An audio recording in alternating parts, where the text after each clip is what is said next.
Morning, everybody, and welcome to today's webinar on the topic of maintaining your brain health. My name is Carrie McClellan. I'm the Outreach Manager for ElderHelp, and I'm very excited to introduce our speaker to you in just a few short minutes. A little bit of housekeeping for the webinar. So everybody is currently muted. If you do have any questions throughout today's webinar, please feel free to use the raising of your hand feature and you can type in your question. What we plan to do is open up for questions at the end of the webinar. So at that time, then we'll go through the questions that have been submitted through raising your hand. So if you don't want to wait until the end to type in your question, please feel free to type those in as we move along. And once we get finished with the presentation portion, we'll go through those questions and answer them. So thank you so much for joining. Before we do get started, I do just want to mention that I hope that all of you and your families are doing okay. Obviously, we're in very uncertain times, and we have been for a few months now, so these are not normal circumstances for any of us. Being a family caregiver has a lot of different complexities all on its own, and then when you add in a pandemic into the mix of that, it can definitely add a lot more to the situation. So we wish you all the best. We're glad you're tuning in today, and hopefully you'll learn a lot with this webinar. I do want to give a special thank you to Northwestern Mutual for sponsoring today's webinar. Thank you so much for your support today. And a little bit about ElderHelp before we get into the presentation. So for those of you who might not be familiar with ElderHelp, we are a local nonprofit organization that supports seniors and family members living in our San Diego community. So we've been around for over 46 years, and we've helped many seniors and family members throughout that time with direct services as well as support and education. Our programs are really geared around reducing social isolation, increasing access to healthcare, and improving overall quality of life. We have a number of programs and services that we offer to seniors throughout the year. So we have our information and referral service where we are connecting people to different resources in our community so that we can make sure that you have all of the benefits and access to what is available in San Diego. We also offer Are You Okay check-in calls. We have a transportation program called Seniors A Go-Go, our care coordination program that has a number of different volunteer services as well as social workers involved. We offer senior housing services, we have a home share program and offer supportive housing, as well as our family caregiver support. And that's where this webinar comes into play through our Family Caregiver Support Program. We really try and support family members who are caring for a loved one at any stage that might be. And we do our support often through webinars like this, as well as our online courses. We've created 5 online courses that walk people through the journey of being a family caregiver. So we encourage you to check those out if that would be of interest to you or of help. And they're all available for free by going to elderhelp.thinkific.com, or you can go to our website and have access to the login there.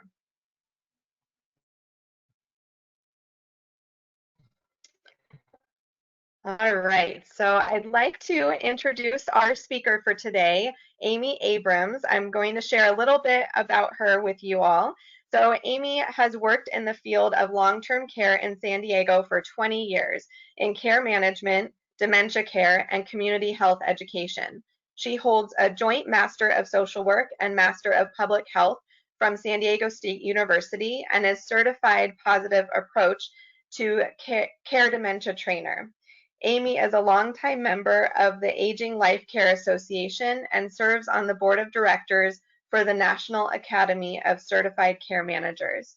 She is a passionate educator and vocal advocate for aging and disabled adults, and currently serves as the Director of Education for Alzheimer's San Diego, a local nonprofit organization whose mission is helping families today while finding a cure for tomorrow. And it's definitely an honor to welcome Amy to today's webinar. She always has a wealth of knowledge and education to share with us, so I'm excited to have her join today. Thank you so much, Carrie. It's really a pleasure to be here with you at ElderHelp, to partner with you on this program, and of course to be here with all of you who I can't see or hear, but I know that you're there, and I look forward to being able to answer your questions. Before I go along too much further, Carrie, can you just confirm my audio sounds okay and we're ready to go? Yes, your audio sounds good, and you should have control of the mouse, so go ahead and give it a try. Wonderful. Thank you. Okay.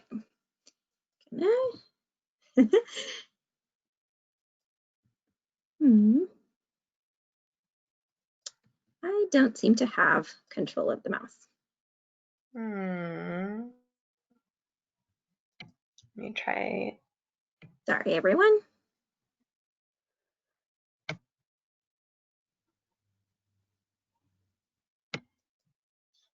Okay, try it now. No. No, it's, gosh. Okay. Nope. Can I just ask you to advance maybe? It's just not going to work. Okay, let me know. Yeah, go ahead. Thank you. So there we are. You can skip ahead. Thanks for your patience during our technical difficulties, and we'll go ahead and get going. So here are the topics that I intend to cover during our short time here together this morning. I'll talk about healthy aging more broadly, and then we'll get into the essentials about brain health specifically. I am going to be talking briefly about the different symptoms of dementia and how they differ from normal age-related changes, as that is often a question that is on a lot of people's minds as they are considering the health of their brain and how to maintain their memory. How much should I be worrying about these changes that I'm noticing? And then, of course, we'll spend most of our time talking about the lifestyle factors that research shows us can help decrease the risk of experiencing memory loss and cognitive decline as you age. Okay, so can you advance? Great. So as I said, I like to put the brain into its context and describe it as an aging part of the human body along with every other part and system, right? There are certain changes we expect to experience as we grow older. We feel them in ourselves, we see them, notice them, we can visibly view them in other people.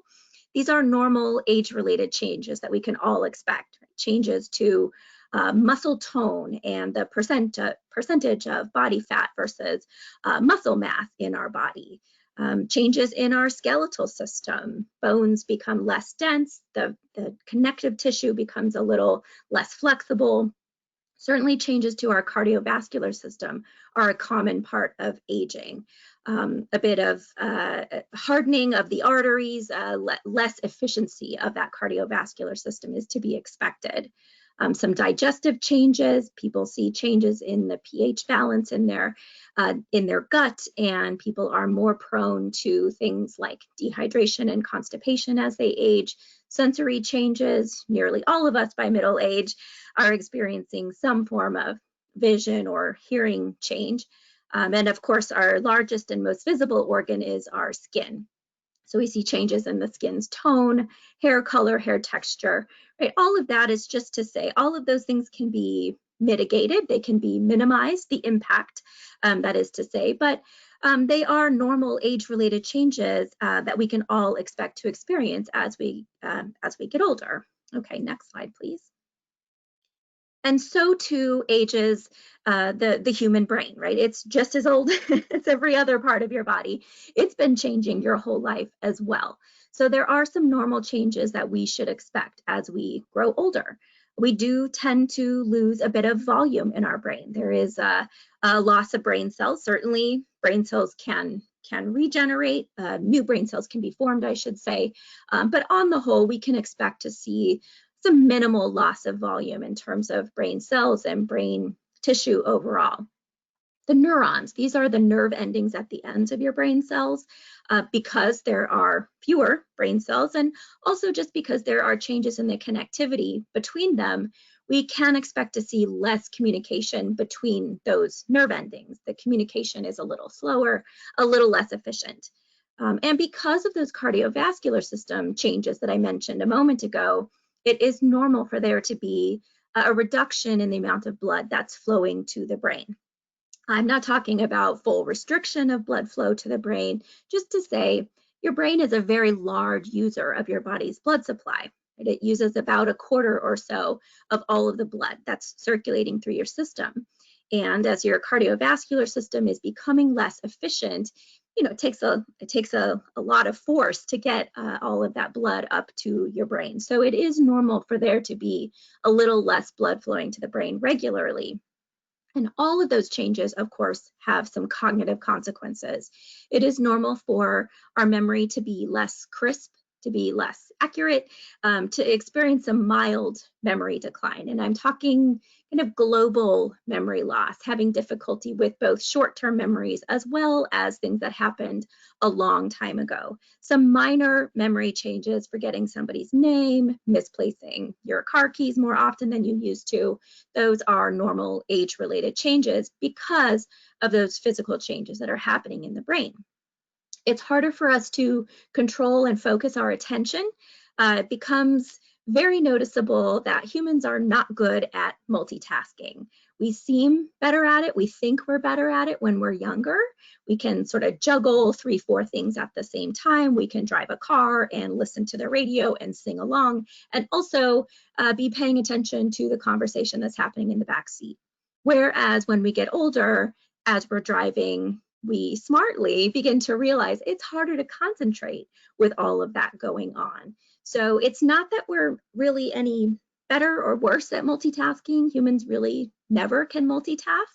But when we're younger and our brain is more robust, those neurons are connecting more rapidly, we can move our attention back and forth between different things much more quickly than we can as we get older. And generally, we just process information more slowly. If your brain is healthy, you absolutely can and will continue to learn new things, develop new skills, to grow and develop up until the very last moments of your life. But we do that more slowly, that there's just less sort of neural activity, less plasticity of the brain, if you will. We process information more slowly, so it's harder to commit things to memory, to learn how to use a new device, for example, to learn how to speak a new language. Absolutely, you can still do those things. It's just going to take you a little longer today than it would have in your young adulthood. Okay, we can move to the next, please. So many different things are going to affect our health as we're growing older. Of course, there's our DNA, our genetics that we inherited from our 2 biological parents, our disease risk factors, heart disease, diabetes, other health conditions that affect the flow, the quality, and the quantity of blood that's flowing to our brain are going to affect our overall health, and they're certainly going to affect our brain health. Our environment, the culture in which we grew up in has a surprising amount to do with how quote, successfully we're going to age, right? Because success is defined sort of culturally. If I grow up and live and age in a culture where I feel good about growing older, where older people are respected and revered, I'm going to have a very different experience than if I'm in a culture where aging is not seen as something that's positive and something that is to be looked forward to. The kind of work that we do or did will certainly impact our health as we age. If there were injuries or environmental exposures, for example, we may be more likely to suffer disease and chronic conditions. And education, I'll come back to this one in a moment as well, but education does appear to have an impact on our overall health status as we age. The more formal education we've had, the healthier we tend to be. So all of those things are things we can do a little bit about, but mostly we can't do a whole lot about. For example, our genetics, right? The disease risk factors that we've inherited. By the time we're an older adult, we've already done the work that we were going to do in our lives, and we can't do too much to influence the culture around us. But there are many lifestyle and controllable factors in which we are in control, that we are in control of. So we're going to focus on those. We can move ahead to the next. So you see here the sort of things we already know when it comes to staying healthy, right? To stay as generally healthy as you can, you want to manage those numbers that we're familiar with, keeping your blood sugar, your blood pressure, your blood cholesterol, and your weight or your body mass index in check, right? Within a healthy range.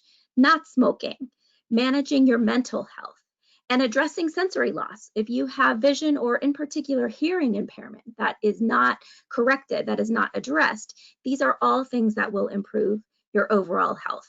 And can you click to the next field? These are the things that will impact brain health specifically. Exercise, eating a healthy diet, getting plenty of intellectual stimulation, staying socially active, and getting plenty of sleep. So this is what we're going to focus on here today. Can you move to the next, please? Great. So when we talk about keeping your brain healthy, that can mean many things. I mean, it also means wearing your seatbelt and wearing a helmet when you ride a bicycle. Specifically, what I'm talking about here today is doing what we can in terms of lifestyle interventions to reduce your personal risk of developing dementia. So briefly, dementia is not one specific disease. It's a group of symptoms. It's the word that we use to describe a syndrome caused by some underlying medical condition, a condition that impairs memory, cognitive function, and interferes with a person's normal daily activities. So Alzheimer's disease is a type of dementia. It is the most common form, the most common cause of dementia, and it is a progressive neurodegenerative brain disease. It causes brain cells to die, as you can see depicted in the graphic image there. Okay, next. Great. So a quick overview. If you want more information about dementia and its symptoms, certainly please connect with us at Alzheimer's San Diego. We have a lot of resources for this. This is here just for a quick overview of kind of what's normal and what's not normal, things that we should and should not be worrying about. We kind of break them up into 4 categories: memory, thinking, physical changes, and behavioral changes. So as I said before, it's normal to have more difficulty remembering names, finding words, losing objects more often. It would not be normal, for example, to get lost in a familiar place, right, in your own neighborhood. To lose your car keys is one thing, but to forget the function of that object, to be holding the car keys, for example, and not recognize what they're for, that is not a normal age-related change. There are normal age-related changes in our thinking, as I described before. We're slower to learn new things, our attention, our concentration changes, but it would not be normal, for example, to struggle with a task that requires planning and sequencing if it's a task that you were able to do before. So something like cooking a familiar recipe, for example. And when it not only takes longer to learn new things, but people are really unable to learn a new skill, that is something that we should worry about. All of these things in the column on the right, by the way, are not necessarily symptoms of dementia, but they are an indication something's going on, and so certainly worth talking with the doctor about. Physical age-related changes, I talked about those at the beginning. What's the difference between those normal age-related physical changes and the signs of dementia?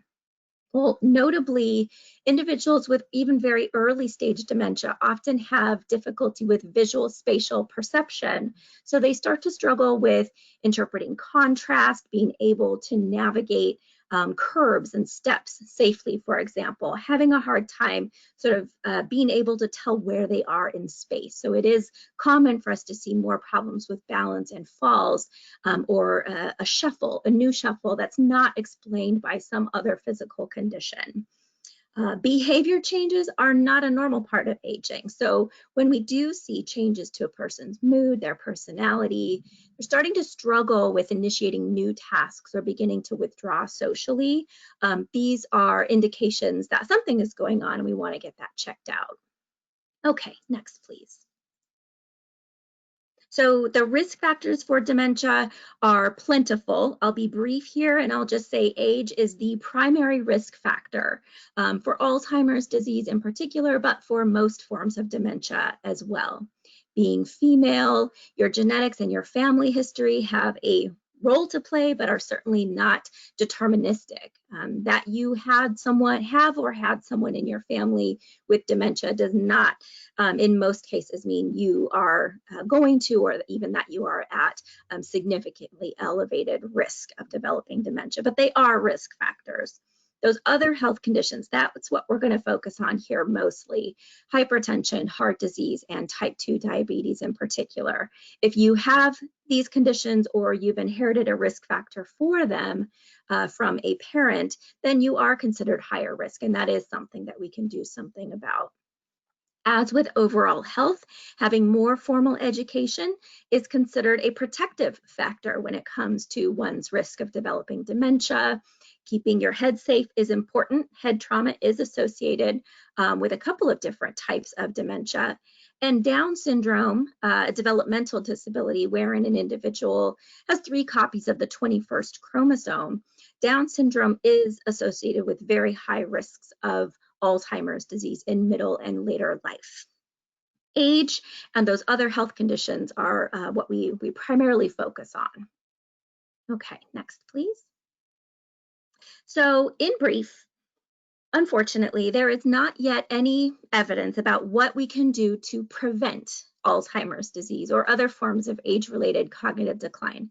There is exciting research, there's promising research out there, but yet there are no known validated cures, treatments, or methods of prevention for Alzheimer's and other forms of dementia. But there is a lot of good, large-scale, validated, experimental evidence out there that shows us what we can do individually to reduce our risk.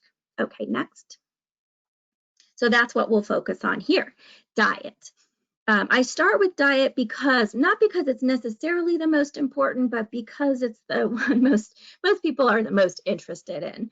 What are the keys to a, quote, brain healthy diet?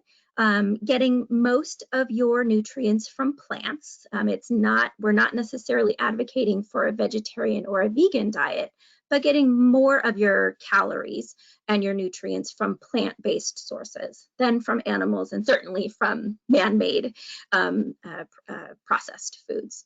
So a brain healthy diet also has plenty of fat. That is an important thing to recognize. Your brain absolutely needs fat. It's an important fuel source, but it needs good fat, right? So we want to eat a diet that's got plenty of sources of good fat and antioxidants. Sort of keeping your overall cardiovascular system healthy is the key. Lots of vegetables, getting proteins from legumes and nuts and seeds rather than from animal sources exclusively. Plenty of fruit, eating whole grains if you're eating grains. Fish is terrific for your brain health, but I always say if you don't like fish, don't force it down. But if you like fish, a couple of servings a week of good cold water fatty fish is associated with good brain health. And olive oil, just an example of one of those quote, good sources of fat. By good, I just mean it doesn't come from an animal, milk or butter or fat, but in fact, it comes from olives or nuts or seeds. So alcohol, yes, moderate amounts of alcohol are associated with good brain health, and not just red wine, but This is a tricky one because of other health conditions, mental health conditions, addiction issues, there may be reasons for an individual to avoid alcohol. So if it is already a part of your lifestyle and it is well tolerated, moderate amounts are good for brain health. So low amounts of saturated fats, limiting dairy, meat, and poultry. But again, nothing is ruled out. It's all about moderation. And as with overall health, very important to stay well hydrated. The brain needs plenty of water to function properly. Okay, next. Cognitive activity. So when we talk about intellectual stimulation, we're talking about anything that makes your brain kind of solve a new problem. The theory behind this, it's not necessarily that people who engage in lots of reading or taking classes or going to lectures, listening or playing music, all of these things that you see here, it's not that their brains don't develop the pathology of Alzheimer's disease and other forms of dementia, but the theory behind this is something called cognitive reserve, that those brain cells that are healthy and that are unaffected, you create more neural pathways between the healthy brain cells, and you give your brain more opportunity to work around the damage. So the theory of cognitive reserves tells us that an individual who's done lots of these types of activities throughout their lifetime, and it's never too late to start doing these things. So add them into your life if they're not already a part of your daily life. A person who's been doing these things, their brain is better equipped to work around the early damage that the brain and the brain cells may sustain when they develop Alzheimer's disease or some other form of dementia. So the novelty is the key, new experiences, new challenges, even simple things, playing games that you've never played before, meeting people you've never met before, right? Doing things that involve strategy and problem solving. And music in particular, I like to emphasize it because it's free, it's very accessible to most of us in our day-to-day life, and it's really, really good for your brain health. If you listen to it, if you sing along to it, and best of all, if you play an instrument. This is kind of, they say it's like an all-over body workout for your brain. You're engaging so many different lobes and regions of your brain at the same time. So the use it or lose it saying applies well when it comes to cognitive activity and your brain health. Okay, next. So all cognitively stimulating activities are more impactful when they are done with other people. So I get lots of questions about the computer brain games, right? Should I be playing those? And certainly there's nothing wrong with playing computer brain games.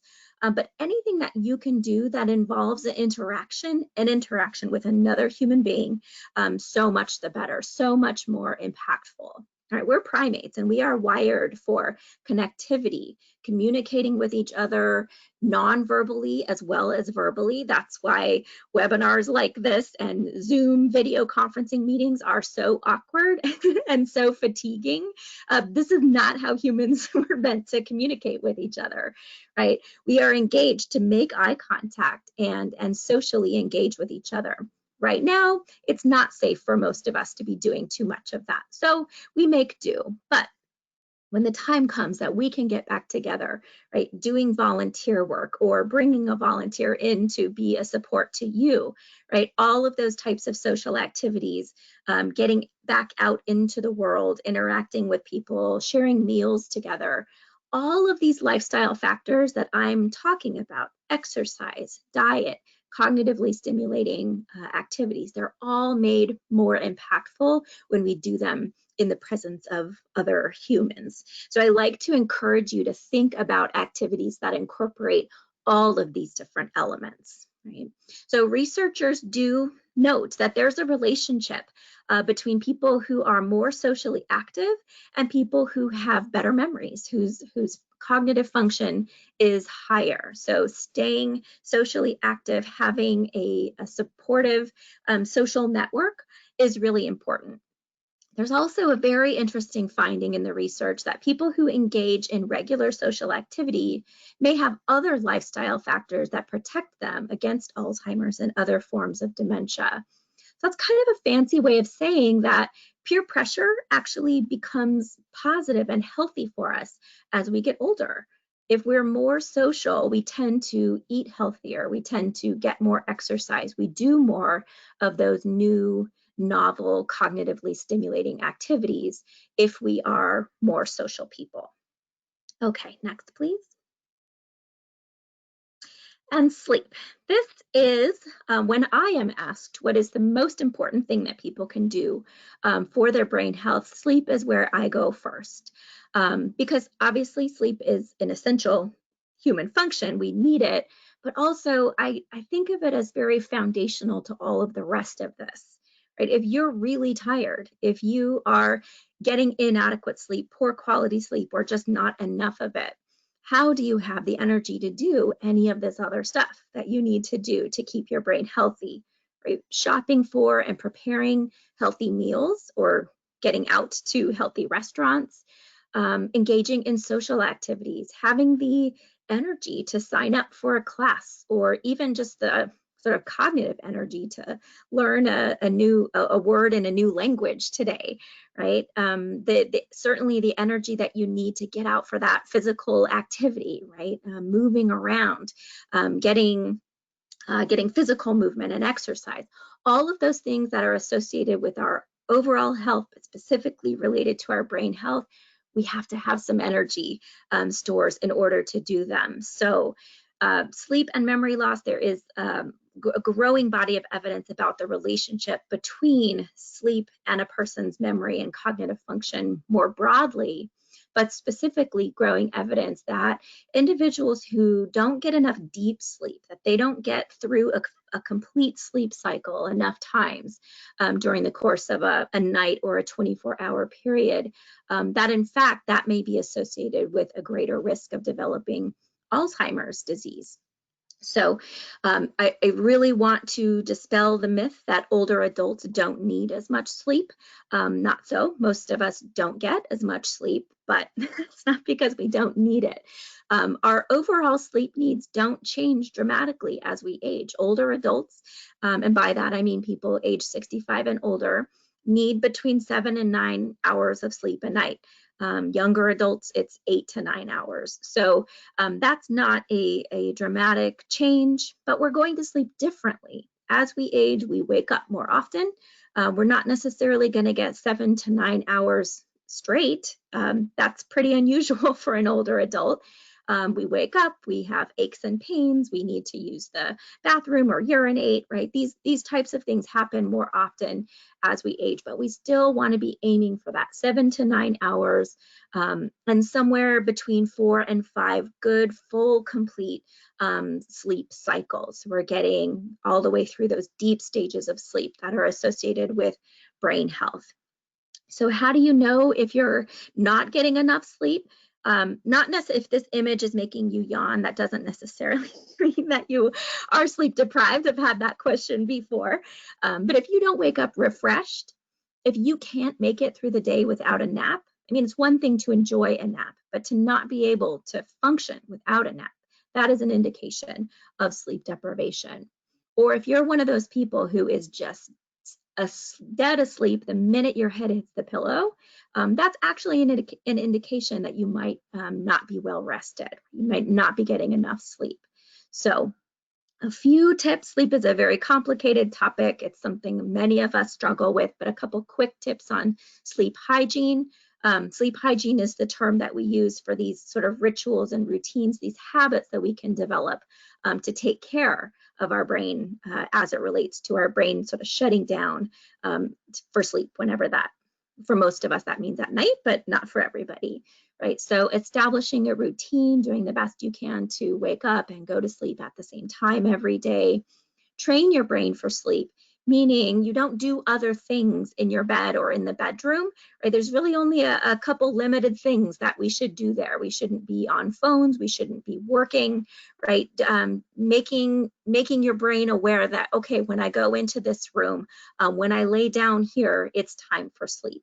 making the room comfortable, whatever that means for you. For many people, we need a lower temperature, lots of darkness, right? Getting pets out of the room, for example, having clean and comfortable sheets on the bed.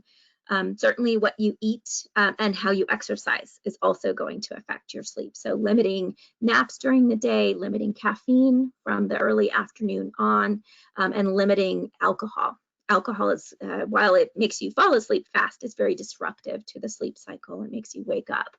And of course, the more exercise you're getting, the better your sleep is going to be. So all of these things are related to each other. Okay, next. So if you're concerned, and I just want to say I appear to be missing a slide in here. I'm not sure that I had the slide on exercise and physical activity. So I just want to say, of course, physical exercise and activity is critically important. It was mentioned earlier, but I don't think I had an actual slide devoted to it. So yes, staying active, getting 150 minutes of activity during the week is what the federal guideline is for the American adult. Now, right, you have to talk with your doctor and know what's reasonable, what's doable for you, but getting plenty of exercise, physical activity, just generally moving, it improves your sleep, it improves your appetite, certainly it improves your mood. But there is plenty of evidence that, in fact, it not only helps lower your risk of dementia, it is the only lifestyle intervention that is shown to improve the symptoms of dementia. People's memory tends to remain a little bit stronger. Anxiety symptoms and sleep disturbance in people who are living with dementia does tend to improve if they're getting plenty of physical activity. So if you are concerned, if you listen to that description of symptoms and you're worried, what should you do? Certainly don't panic, right? Talk with your doctor, share your concerns with other people and see if they've noticed any of these changes that you're noticing. Seek a memory screening. Memory screening is free and widely available. At the moment, it's a little limited, but certainly primary care doctors can still provide free and very simple memory screening. And that will just show, are there changes that look like something beyond normal age-related changes that we should worry about, and therefore seek some testing, some diagnosis through some more testing. Keep in mind, though, that all of those changes that I described can be caused by many things and not just the onset of Alzheimer's or another form of dementia. If you're starting a new medication, if you're experiencing depression, if you are fighting an illness or an infection, or if your sleep is not very good quality, right? Many other things, stress, being a caregiver to someone else, living through a viral pandemic, right? All of these things will certainly affect our memory and our cognitive function. So we don't necessarily need to panic, but when you're noticing those changes, we do want to encourage you to seek out a screening and talk with your healthcare provider about that. Okay, next. Just some resources. ElderHelp will make these slides available to you if you're interested. So I've provided a few resources for learning more about Alzheimer's disease, other types of dementia, and general brain health guidelines. So you see some of the resources that are listed here. Of course, we encourage you only to seek information from credible, authoritative resources. So that's what we've provided here. Next. So this is us, excuse me. Alzheimer's San Diego is a local organization. Excuse me, we're headquartered in Kearney Mesa, but of course we're all working remotely right now. So we have an array of free and remotely available supports and services that are available to absolutely anybody who's in San Diego or cares about someone who's in San Diego County and is affected by Alzheimer's or another form of dementia. So I will just let this graphic speak for itself. Please visit our website if you are in need of more information, support, resources for yourself or for someone that you know. Please just reach out, give us a call at that number, or reach us through our website, and we'll be more than happy to help.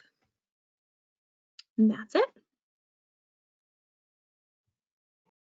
Thank you so much, Amy. I always feel like I learn something new from you, and I think we can all agree that, the information that you shared is very helpful for us, and we took our part in getting some education, which is good for the brain, right? That's So, right. That's something I always like to say. Just having sat through this webinar was good for your brain. So good for you. yeah.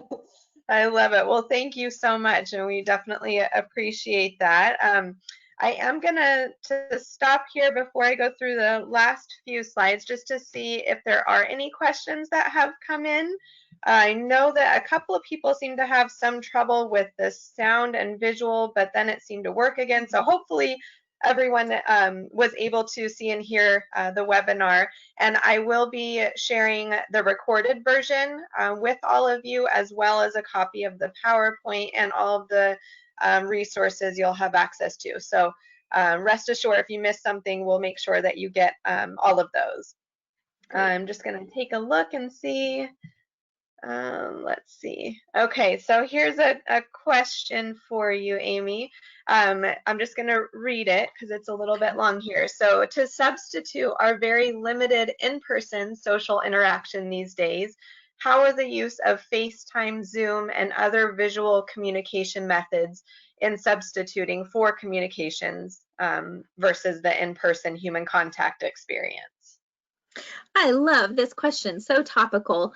Well, I'll say that, as I said before, it's not as good for our overall sort of health and well-being. Certainly, in terms of our brain health, being on screens can be very disruptive to the sleep cycle in particular. So you really want to be careful about doing things like FaceTime and Zoom and video conferencing, or just generally being on a computer or a phone or a tablet into the evening, because the light is very disruptive to the human sleep cycle. But aside from that, staying connected is really more important. So at this point, right, if you need that social connectivity and it's not safe for us to be physically getting together with people, it is in fact a wonderful substitute.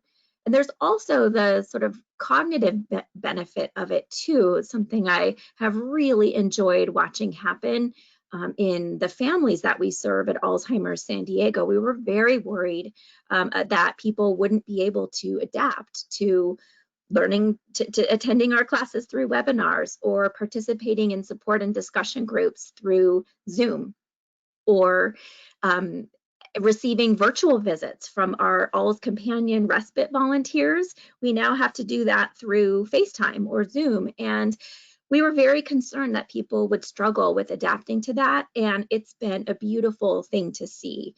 People are learning it, people are being remarkably adaptive, and just sort of being willing to kind of fumble your way through it and learn it.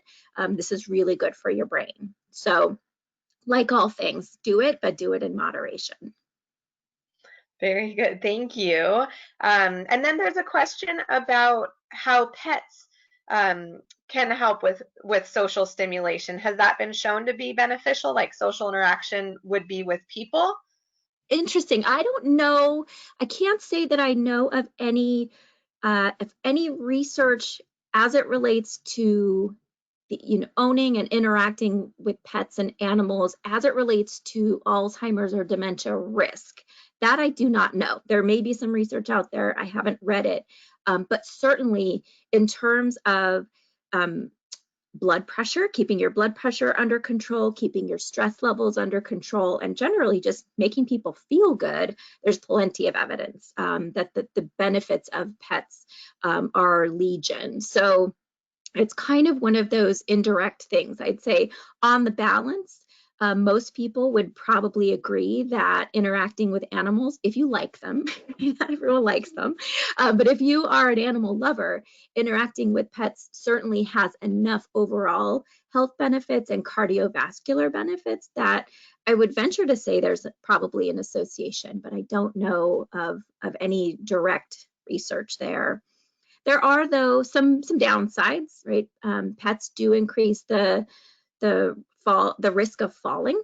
Cats and dogs in particular tend to get underfoot and can trip older adults and cause falls and injuries, and they can also be very disruptive to sleep. So like everything, there's no perfect answer, but on the whole, as with like the foods that you like to eat, if animals make you happy, absolutely, there's every reason to keep them in your life. Makes sense. Thank you. Let's see if there's any other questions. Do you recommend any supplements to prevent Alzheimer's? The short answer is no. That is to say that there are no supplements that have been shown through large scale, validated, replicated science, right, to actually have an impact on either improving Alzheimer's symptoms or preventing Alzheimer's disease in the first place. There's plenty of anecdotal evidence out there for certain substances, supplements, certain what are called nutraceuticals, right? Foods that are used as medication, if you will, but there is no sort of validated evidence out there. The one compound, the one substance that is still being looked at with great interest is turmeric, right? The stuff that makes curry yellow. that particular substance does have known anti-inflammatory properties, and it is being looked at. It has not been proven. It is being looked at with regard to its impact on inflammation. There are theories out there that Alzheimer's and other forms of dementia may be associated with inflammation in the brain and elsewhere in the body. So that is one supplement that is being looked at pretty rigorously through some actual scientific studies, but nothing has been proven at this point.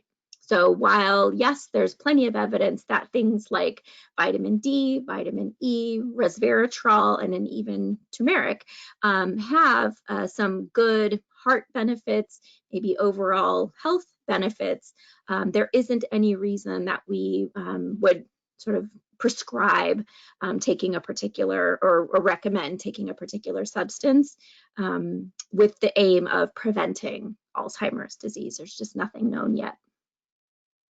Okay. And then I know you mentioned how many minutes per week of exercise was recommended. Would you mind repeating that?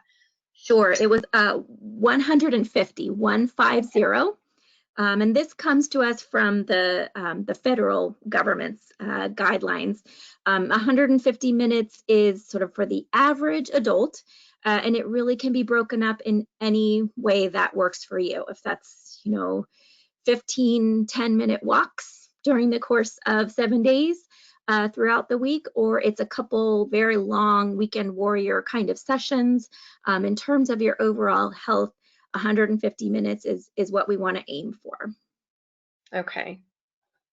Very good. And then it looks like there is a question about a particular situation with this person's mom who has early onset Alzheimer's, seems to be becoming more agitated as of late, and they are considering having her stay with this person and his wife during times when she's really struggling so that his dad can have a break. Is that something that would be a good move, or would that be a bad move? Is kind of what the question is, I think, if I summed it up. Thank you. It's a wonderful question. It's an important question. It would be hard for me to answer that just based on that limited amount of information, good or bad. Certainly giving care partners an opportunity for what we call respite, right? Getting care partners a break from time to time is critically important for their overall health and their ability to sort of keep going as a caregiver. So on that note, yes, absolutely. But is it the right choice for this individual person and in this individual household? Difficult to say, but I will say this is precisely the kind of question that our social work team at Alzheimer's San Diego is here for.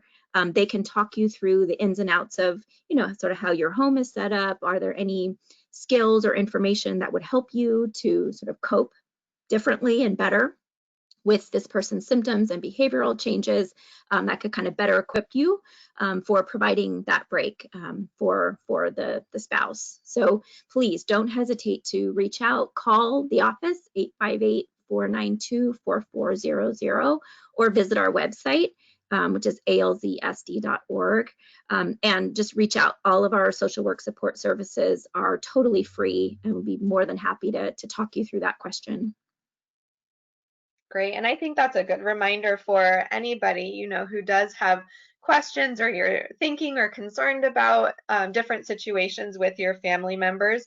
Reach out, and we have great resources available here, and Alzheimer's San Diego offers a tremendous amount of support. So definitely, I think that was a good reminder to call, and you have wonderful social workers that can help people with that.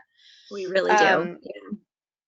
I have a couple of other questions. Let me make sure that I'm getting them all so I don't miss them.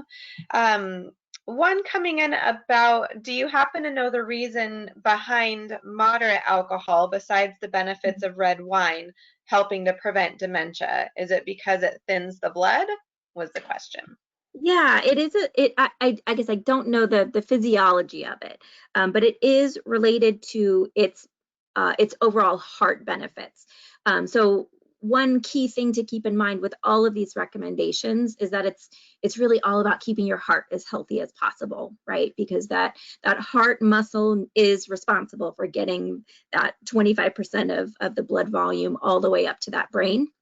So eating foods that nourish the blood supply, and then doing those activities that keep the heart muscle and the whole vasculature, all of the veins and arteries that supply blood throughout the body, but specifically those that are getting the blood supply up to the brain, keeping all of that as healthy as possible is really what we're after. That's kind of the thing we have the most control over in our day-to-day. So yes, with regard to the moderate alcohol recommendation or advisory there, that's really about maximizing your cardiovascular health. Red wine, resveratrol, that compound that's found in red grapes, but also some of the properties that are found in white wine and other types of alcohol do appear in small quantities when consumed with food, right? That they do appear to have good overall properties with regard to your heart health. Yeah. Okay. And then just a couple more, and I think we'll wrap up for the day, but let's see. Why is there such an uptick in the Alzheimer's cases in the last few decades, other than the fact that people are living longer, of course, is the question. It's actually, you answered your own question. It's just that. Age really is the primary driver of those large numbers. It seems like that wouldn't account for those great numbers, but in fact, so the statistics are that 1 in 9 people over the age of 65 will develop Alzheimer's or another form of dementia. And 1 in 3 people over age 85 is impacted by one of these conditions. Those statistics, those percentages have held pretty steady over the years, but what has not held steady is the number of people in those age groups, right? Our 85 and older demographic is far and away the fastest growing segment of our population. So it really is a matter of, we've kind of aged into the epidemic of Alzheimer's and other forms of dementia. You saw that list of risk factors, and one thing that's important to notice about it, there are no known environmental risk factors, right? It's age, it's sex, it's your genetics and your family history, these other health conditions, education levels, head trauma, and the presence of Down syndrome, right? There's nothing there about the food supply or air quality. It's not to say we won't find those associations someday down the road, but none of those risk factors have been identified at this point. It really does seem to be a matter of numbers. We've aged into the epidemic, and we're also, we know it better when we see it. We're better about making diagnoses, recognizing it earlier through screening and better diagnostic techniques. So more people get diagnosed, even if it's not the case that more people actually have it. Okay, well, thank you.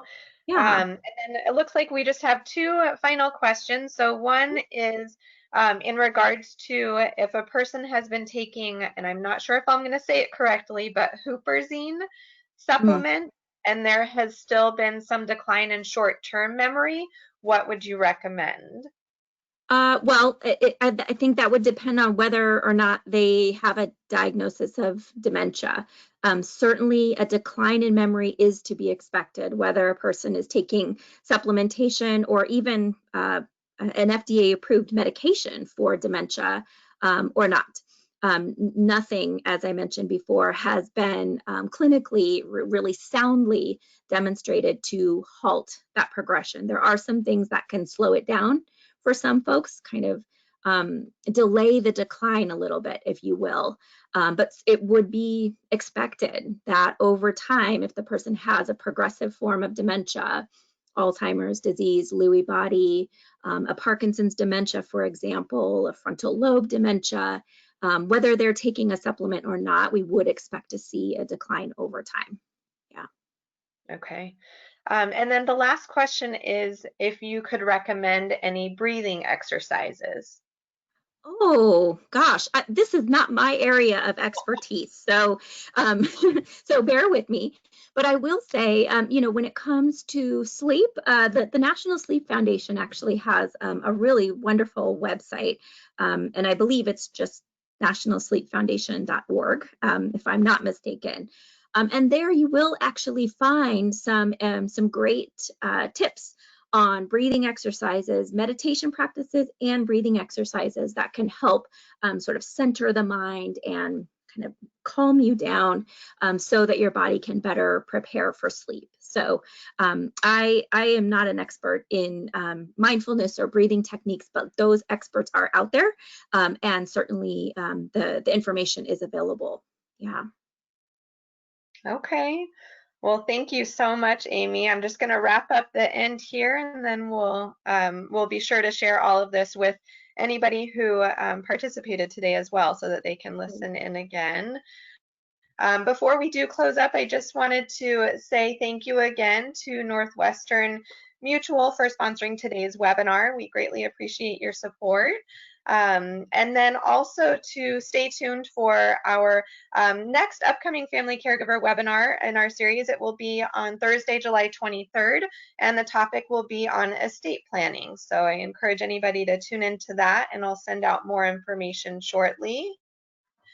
And then just if anybody has any general inquiries about what resources are available or where to start, please feel free to reach out to ElderHelp. We have a lot of different information to share, and that's a lot of what we do to help family members figure out where to start and what resources are available. And of course, Alzheimer's San Diego is on the top of our list for referrals. So definitely connect with an organization, get the support that you need so that you can better take care of yourselves and your loved ones.